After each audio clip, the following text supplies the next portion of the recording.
Hello friends, welcome back கேபே store channel நண்பர்களே. இன்றைக்கி இந்த வீடியோவில் பார்த்தீங்கன்னு வச்சுக்கோங்களேன், ஒரு முக்கியமான ஜோதிட தாள்களையும் ஒரு ஆன்மீக பரிகாரத்தையும் பார்க்க போகிறோம். ஸோ பார்க்குறதுக்கு முன்னாடி என்ன பார்க்க போகிறோம் அப்படிங்கிறத இன்ட்ரோவில் ஷேர் பண்ணுறேன், வாங்க பார்க்கலாம். 2026 4வது மாதமான ஏப்ரல் மாதம் நடந்துட்டுருக்கு. இந்த மாதத்தை பற்றி சொல்லணும்னா இந்த மாதம் ஒரு பயங்கரமான மாதம். இந்த மாதத்தில் தான் ஏப்ரல் 14ஆம் தேதி தமிழ் வருடமானது பிறந்தது. பிறந்த தமிழ் வருடத்தில் முதலாவதாக வரக்கூடிய மாதம் சித்திர மாதம். இந்த சித்திர மாதத்தில் முதல் சிறப்பாக அமாவாசையானது வர இருக்கு. அந்த அமாவாசை என்னைக்குன்னா ஏப்ரல் மாதம் 17ஆம் தேதி வெள்ளிக்கிழமை அன்னைக்கு வர இருக்கு. இந்த அமாவாசை ரொம்ப சிறப்பான அமாவாசை. இந்த அமாவாசையில் கிரகங்கள் பயங்கரமாக உருவெடுக்கிறதுனால ஒவ்வொரு ராசிக்கும் தலையெழுத்து மாறும். அதாவது பெரிய பெரிய சம்பவம் நடக்கும். அந்த சம்பவம் என்ன நடக்கும் அப்படிங்கிறத தான் ஒவ்வொரு ராசிக்கும் பார்த்துட்ருக்கோம். கிரகங்களால் நடக்கிறத எப்பயுமே தடுக்க முடியாது. ஆனால் கிரகங்களால் என்ன நடக்கும் அப்படிங்கிறத தெரிஞ்சு உஷாராக இருக்கலாம். ஸோ கிரகங்களால் இந்த அமாவாசையிலேருந்து என்ன நடக்கும் அப்படிங்கிறது தெரிஞ்சு உஷாராக இருக்கணும். அந்த வகையில் துலாம் ராசிக்காரங்களுக்கு சித்திர அமாவாசை பலனை இந்த வீடியோவில் ஷேர் பண்ண போகிறேன். ஸோ துலாம் ராசிக்காரங்க இந்த ஒரு வீடியோவை ஃபுல்லாக பாருங்கள். உங்கள் ராசிக்கு என்ன பலன் கிடைக்கும் அப்படிங்கிறத தெரிஞ்சு அந்த பலன்களுக்கேற்ப நடந்து பலன் பெறுங்க.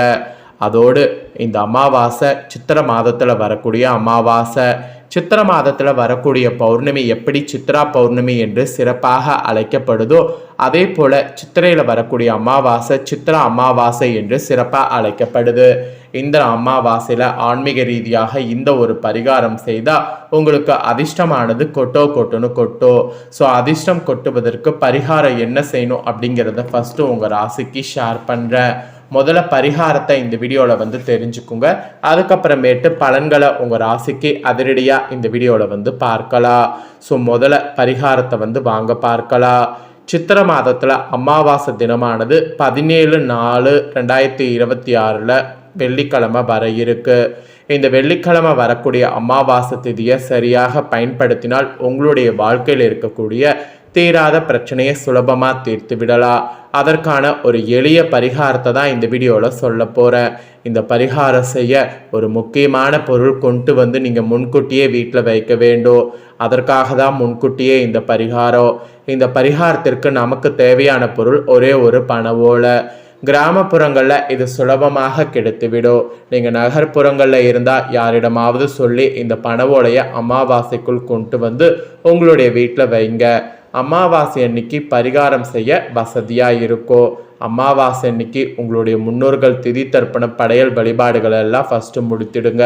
அப்புறம் குலதெய்வத்தை வேண்டி பூஜையில் ஒரு விளக்கேற்றி வைத்து விட்டு இந்த பரிகாரத்தை ஸ்டார்ட் பண்ணுங்க. எடுத்து வைத்திருக்கக்கூடிய பண ஓலையில் உங்களுடைய பிரச்சனையை ஒரு வரியில் எழுத வேண்டும். உதாரணத்திற்கு கடன் தீர வேண்டும் என்றால் கடன் சும தீர வேண்டும் என்று எழுதுங்க. திருமணம் நடக்க வேண்டும் என்றால் விரைவில் திருமணம் நடக்க வேண்டும் எழுதுங்க. வேலை கிடைக்க வேண்டும், தங்கம் வாங்க வேண்டும், வீடு வாங்க வேண்டும், இந்த மாதிரி குறிப்பிட்ட எந்த பிரச்சனை விலக வேண்டுமோ எழுதுங்க. இப்படி உங்களுடைய வேண்டுதல் எதுவாக இருந்தாலும் அந்த பண ஓலையில் எழுத வேண்டும். முக்கியமான குறிப்பு, எழுதாத பேனாவில் பண ஓலையின் மேல் எழுத வேண்டும். நீங்கள் எழுதியது அடுத்தொரு கண்களுக்கு தெரியக்கூடாது. ஸோ எழுதாத பேனாவுக்கு பதில் வேப்பங்குச்சி, நெல்லி மரத்து குச்சி, மாதுளை மரத்து குச்சி இது போல் ஏதாவது மரக்குச்சி பயன்படுத்தி கூட அந்த பண ஓலையில் உங்களுடைய வேண்டுதலை ஒரு வரியில் எழுதி பூஜையில் வைக்கலாம். அமாவாசை அன்னைக்கு பண ஓலையில் வேண்டுதல் எழுதி பூஜையில் வைக்க வேண்டும்.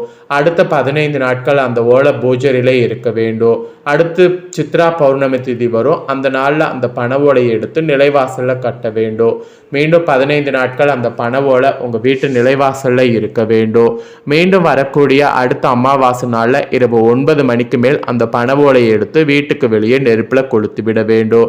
இதை நீங்கள் சரியான முறையில் பின்பற்றி செய்து முடித்து விட்டால் அந்த பண ஓலை என்ன விஷயத்தை எழுதி எடுத்தீங்களோ அந்த வேண்டுதல் நிச்சயம் நடந்துவிடும். இது ஆதி காலத்து பரிகாரம். ஒரு பெரிய பிரபல ஜோதிடரால் சொல்லப்பட்ட பரிகாரம். அதை தான் உங்ககிட்ட ஷேர் பண்ண. செலவு எதுவுமே இல்லை, உங்களுடைய நன்மைக்காக மட்டுமே இந்த பரிகாரம் சொல்லியிருக்க. பண ஓலை எடுத்து வர வேண்டும் என்பதற்காகவே முன்கூட்டியே பரிகாரத்தை சொல்லிட்டேன். இந்த வருடத்தில் சித்திரை அமாவாசையில் இதை நீங்கள் செய்து விட்டால் உங்கள் வாழ்க்கையில் சக்ஸஸ் நிச்சயம் உங்களை வந்தடையும். இந்த அமாவாசை திதியில் இந்த பரிகாரத்தை செய்ய தவறிட்டிங்கன்னா திரும்ப அடுத்த அமாவாசை வரைக்கும் வெயிட் பண்ணும். அதனால் இந்த அமாவாசையில் பரிகாரம் செய்ய தவறாதீங்க. உடனே பரிகாரத்தை செய்து பயன்பெறுங்க. உடனே பரிகாரத்தை செய்தீங்கன்னா நல்லது. இல்லைன்னு வச்சுக்கோங்களேன், அப்புறம் பின்னாடி வருத்தப்படுற மாதிரி இருக்கும். ஸோ இதுதான் அமாவாசை பரிகாரம். இப்போ உங்கள் ராசிக்கு அமாவாசை பலனை ஷேர் பண்ணுறேன். உங்கள் ராசிக்கு அமாவாசை பலன் என்னங்கிறத தெரிஞ்சுக்குங்க. இவ்வளோ நேரம் பரிகாரத்தை தெரிஞ்சுக்கிட்டீங்க, இப்போ பலனை தெரிஞ்சுக்குங்க. நட்புக்கு முக்கியத்துவம் கொடுக்கக்கூடிய துலாம் ராசி நேர்களே, இந்த வருட புத்தாண்டு பிறந்து சித்திரை மாத அமாவாசையில் கிரக நிலைகளை ஆராய்ந்து பார்க்கும் பொழுது தொடக்கத்தில் உங்கள் ராசிநாதன் சுக்கிரன் உச்சம் பெற்று சஞ்சரிக்கிறார். அது மட்டும் இல்லாமல் குரு வீட்டில் சகாயஸ்தானத்தில் பரிவர்த்தனை யோகமும் பெற்றிருக்கிறார். எனவே இந்த அமாவாசையிலிருந்து பொருளாதார பற்றாக்குறை அகலும், புதிய முயற்சிகளில் வெற்றி கிடைக்கும். ஆயினும் அஷ்டமத்தில் குரு இருந்து சஞ்சரிப்பதால் அதிக விரயங்கள் உருவாகும். அதோடு வரவு 1 மடங்கு வந்தால் விரய 2 மடங்கு ஆகும். இது போன்ற நேரங்களில் சுப விரயங்களை மேற்கொள்வது நல்லது. அப்போதான் உங்களுக்குன்னு பலன்கள் பார்த்தீங்கன்னு வச்சுக்கோங்களேன் ஈஸியாக அமையும். அதாவது சுப விரயங்களாக மாற்றிக்கிட்டிங்கன்னா பலன்கள் ஈஸியாக அமையும். அப்புறம் இந்த சித்திரை அமாவாசையில் கரெக்டாக குரு சுக்கிர பரிவர்த்தனை இருக்குது. இது 27ஆம் தேதி வரைக்கும் இருக்குது. ஸோ உங்கள் ராசிக்கு அதிபதியானவர் சுக்கிரன். அவர் பகை கிரகமான குருவின் வீட்டில் பரிவர்த்தனை பெறும் பொழுது நினைக்க இயலாத நிகழ்ச்சிகள் நடைபெறும். திடீரென பிள்ளைகளுடைய சுபகாரிய பேச்சுகள் முடிவாகும். வீடு மாற்றம், நாடு மாற்றம் விருப்பம் போல உங்களுக்கு அமையும். அதோடு ஆகாரத்தில் கட்டுப்பாடு செலுத்தி ஆரோக்கியத்தை சீராக்கி கொள்ளணும். ஆகாரத்தில் கட்டுப்பாடு செலுத்தணும்னா ஆரோக்கியத்தில் பாதிப்பு ஏற்படும். அப்புறம் உங்களுக்கு தான் கஷ்டம். அதனால் ஆரோக்கியத்தில் ரொம்ப கவனம் செலுத்தணும். அதுக்கு ஆகாரத்தில் கவனம் செலுத்துங்க. அப்புறம் இந்த சித்திரை அமாவாசையில் கும்ப ராசியில் ராகுவும் சிம்ம ராசியில் கேதுவும் சஞ்சரிக்க போகிறாங்க. உங்கள் ராசிக்கு 5வது இடத்துல ராகுவும் லாபஸ்தானத்தில் கேதுவும் சஞ்சரிப்பாங்க. இது பிள்ளைகளுடைய எதிர்கால நலன் கருதி எடுக்கக்கூடிய முயற்சியை வெற்றி பெற செய்யும். அதோடு முன்னோர் சொத்துக்களில் முறையான பங்கீடு கிடைக்கும். அது மட்டும் இல்லாமல் வெளிநாடு சென்று படிக்க வேண்டும் என்றோ பணிபுரிய வேண்டும் என்றோ முயற்சித்த உங்களுக்கு இந்த அமாவாசையில் முயற்சி பண்ணிங்கன்னா அது கூட கைகூட அதிக வாய்ப்பு இருக்குது.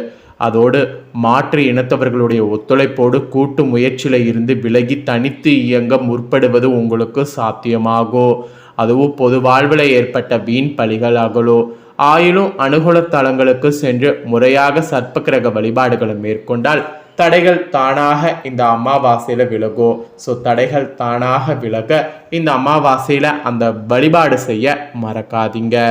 அதுக்கப்புறம் இந்த சித்திரை அமாவாசையில் மேச ராசிக்கு புதன் வரார்.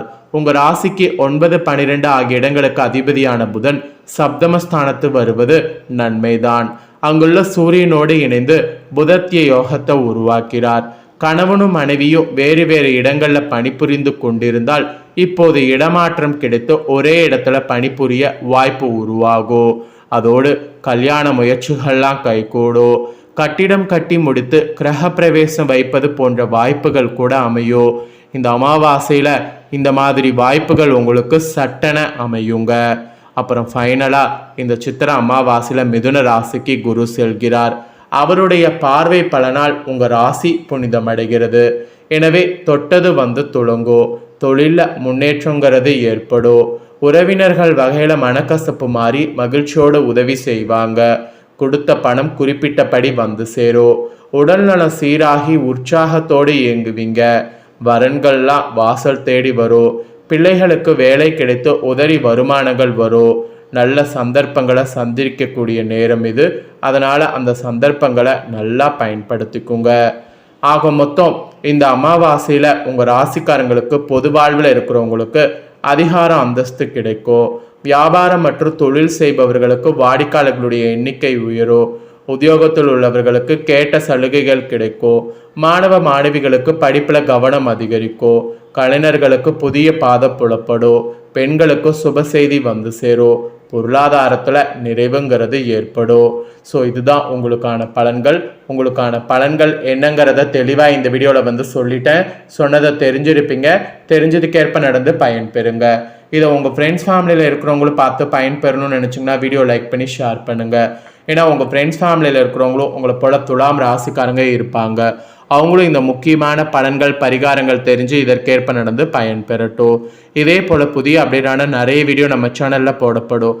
அதை எல்லாமே உடனுக்குடனே தெரிந்து கொள்ள மறக்காமல் நம்ம சேனலை சப்ஸ்கிரைப் பண்ணுங்கள். கூட பெல் பண்ண ப்ரெஸ் பண்ணுங்கள். அதை நீங்கள் பண்ணிட்டீங்கன்னா இனி நான் போகிற மற்ற அப்டேட்டான எல்லா வீடியோஸும் உடனுக்குடனே தெரிந்து கொள்ளலாம். ஸோ மறக்காமல் பண்ணுங்கள். நெக்ஸ்ட் இதே போல் சுவாரஸ்யமாக வேறொரு வீடியோவில் உங்களை சந்திக்கிறேன். நன்றி, வணக்கம்.